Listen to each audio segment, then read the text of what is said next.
A renda per capita no Brasil, ela é baixa. Ela ficou praticamente estagnada. O que é renda per capita, para as pessoas entenderem? É basicamente o PIB do país, a renda gerada pelo país, dividido pelo número de habitantes.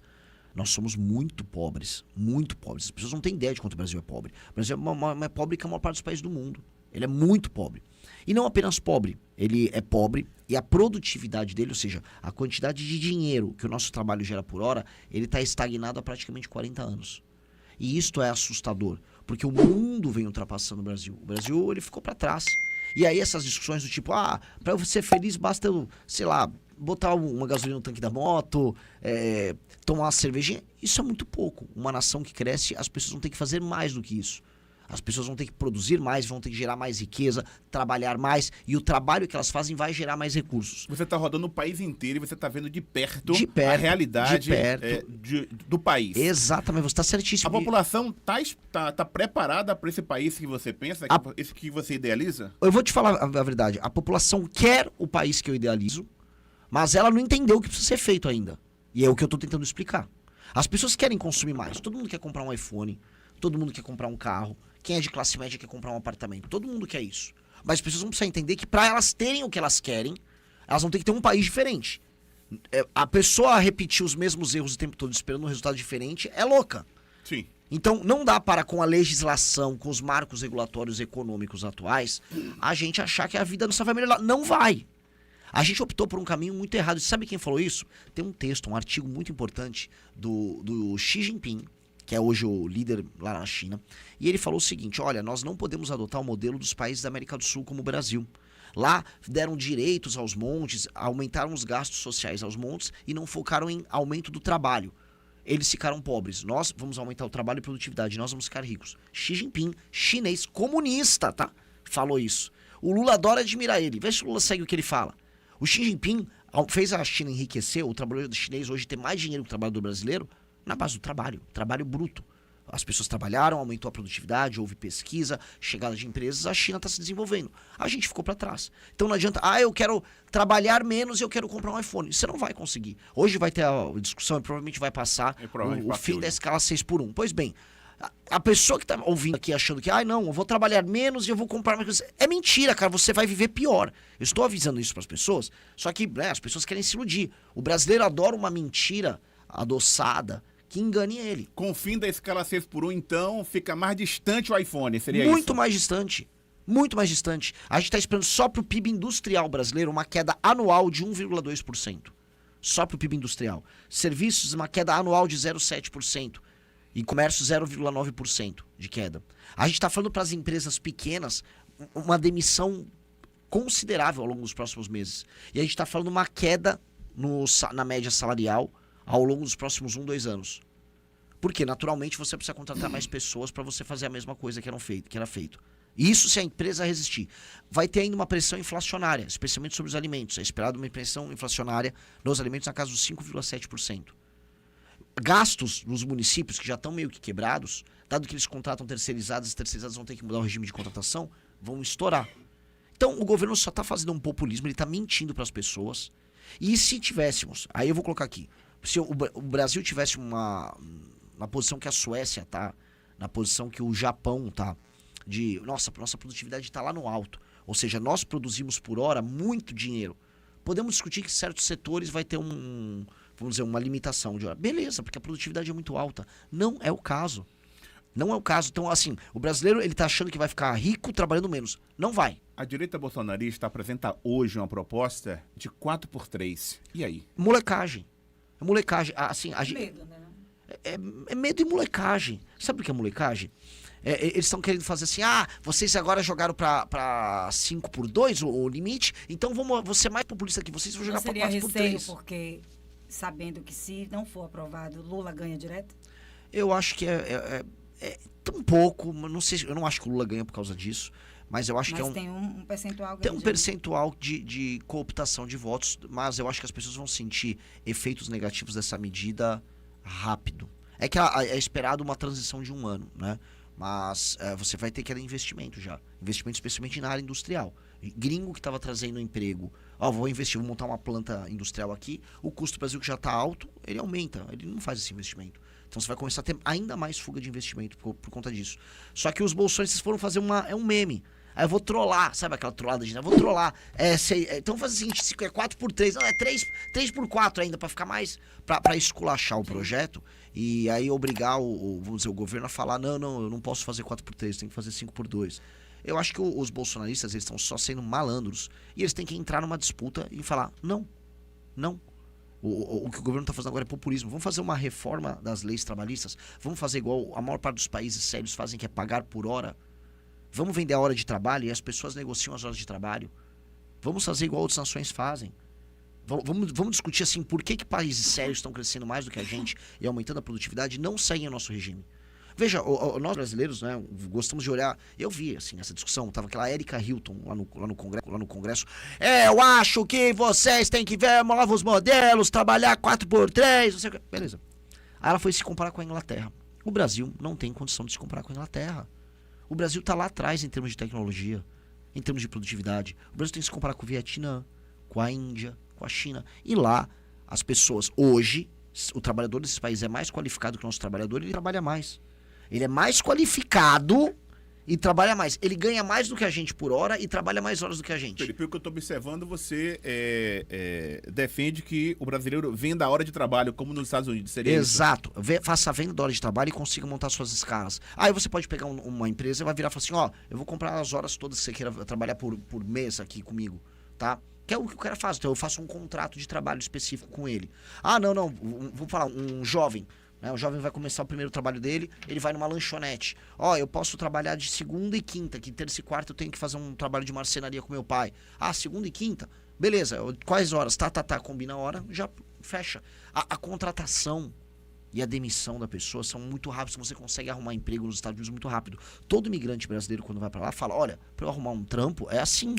Você vai numa lanchonete, você vai num McDonald's, você vai num Burger King, você já começa a arrumar rápido. Vou trabalhar de piscineiro, é rápido. Você consegue, por quê? Porque não tem toda essa barreira de entrada. As leis são muito simples. Nem sequer existe justiça trabalhista lá. Lá, você tem um contrato de trabalho, o empregador não pagou, você processa ele na vara civil, na hora você recebe. Na hora. Você executa uma dívida contra o cara rapidinho. Então, aqui não, é tudo muito demorado, é tudo muito enrolado. É por isso que as pessoas vão embora do Brasil morar nesses países, não o contrário. Não é o americano, eu quero as leis do Brasil, ninguém quer. Você acabaria com a justiça trabalhista? Com certeza. Eu acabaria com a justiça trabalhista e o valor que a gente gasta por ano, que são 24 bilhões, eu faria em corte de impostos na folha, para sobrar mais dinheiro para o trabalhador. Então o trabalhador não precisaria pagar todos aqueles impostos na folha. Ele não precisa da justiça trabalhista. As ações, como são ações entre privados, elas podem ir para a justiça civil, numa boa. E com o valor que você economizou, bora, vamos cortar imposto e sobra dinheiro na bolsa das pessoas. Eu vi que você tem feito algumas críticas em relação ao pé de meia, ao Vale Gás. E você está rodando, você está andando, você está vendo de perto. A grande maioria das famílias brasileiras, especialmente no Nordeste brasileiro, depende dessas transferências de renda. Programas sociais. Como é que você vai acabar com isso sem gerar aí um caos no Nordeste especialmente? Vamos lá, vamos uma a uma. Pé de meia. Por que eu tenho que pagar para a pessoa cumprir uma obrigação dela? Por que um aluno, para ir para a escola, tem que receber dinheiro? Isso não tem nenhum sentido. O aluno não tem nenhum compromisso em melhoria das notas dele. O professor está extenuado na sala de aula. Cada hora uma invenção nova. Agora misturar aluno típico com atípico em sala de aula. O professor perdeu a autoridade, não consegue repetir o aluno de ano. O que o aluno faz? Vai para a sala e ainda ganha uma grana. Isso é um absurdo. Sabe por quê? Porque a gente sempre esquece, né? A gente está sempre olhando do lado. Não, a pessoa vai perder o pé de meia dela, vai perder um vale gás. Tá aí a pessoa que está pagando. E o motoboy que trabalha aqui em Ilhéus ou que trabalha lá em São Paulo, que paga um imposto ferrado de alto, seja na gasolina que ele coloca na moto dele, seja no produto que ele compra, para sustentar a outra pessoa que não está trabalhando. Você tem que escolher lado na vida. Eu tô no lado do trabalhador, de quem tá ralando, do pequeno empresário.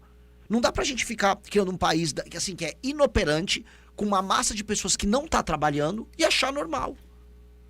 E achar, não, isso aqui é normal. Não, as pessoas têm que ralar. E o governo tem que trabalhar para ajudar e as prefeituras têm que trabalhar para ajudar. Não dá para ficar num país de gente improdutiva. E esse é um problema aqui do Nordeste muito grande. Eu vou ter que botar o dedo na ferida. 40% dos domicílios estão no Bolsa Família no Nordeste.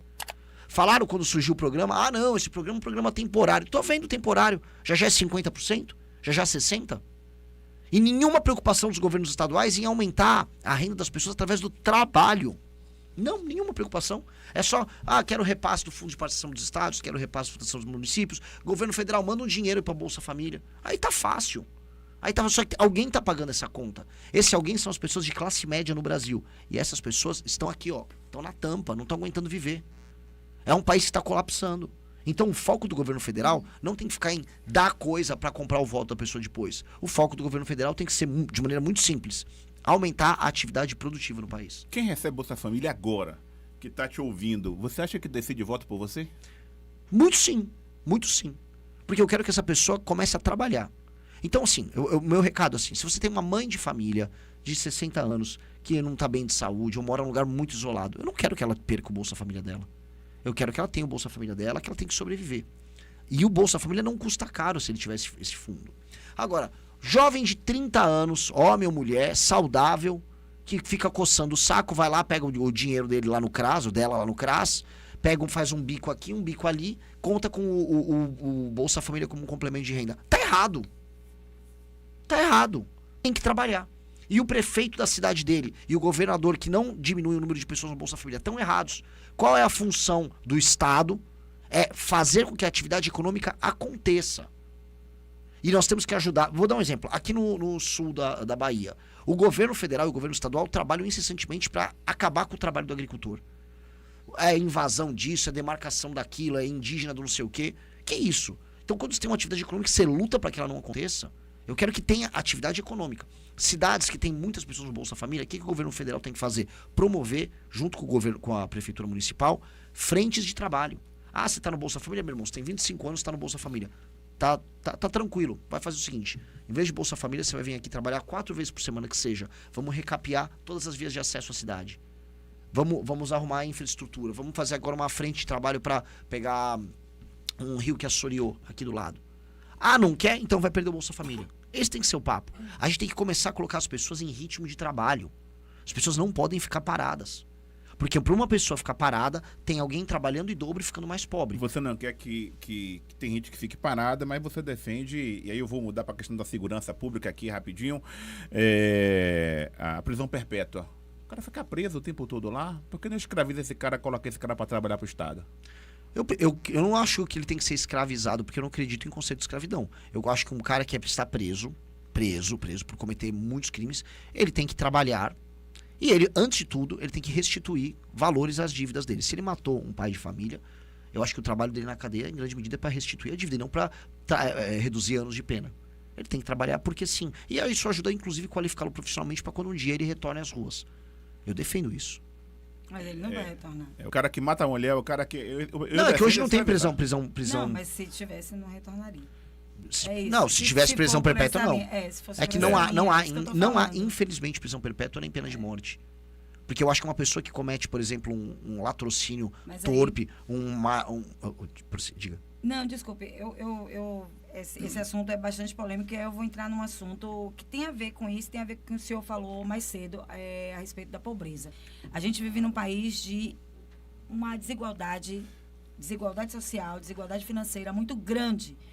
E aí eu queria saber a sua opinião em relação a isso, porque o senhor fala do trabalho, que as pessoas têm que trabalhar mais e a gente vive num país que muitos ganham muito mais e outros ganham muito pouco. E aí a gente vem, eu quero que o senhor avalie o valor, por exemplo, do salário mínimo, o que o senhor acha do valor do salário mínimo.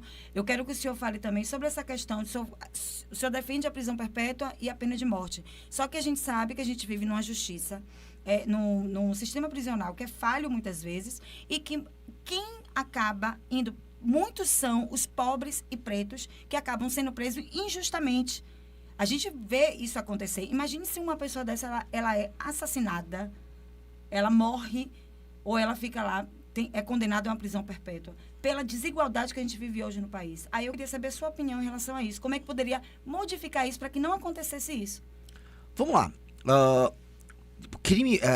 Crimes hediondos que são incontroversos. Crime hediondo incontroverso.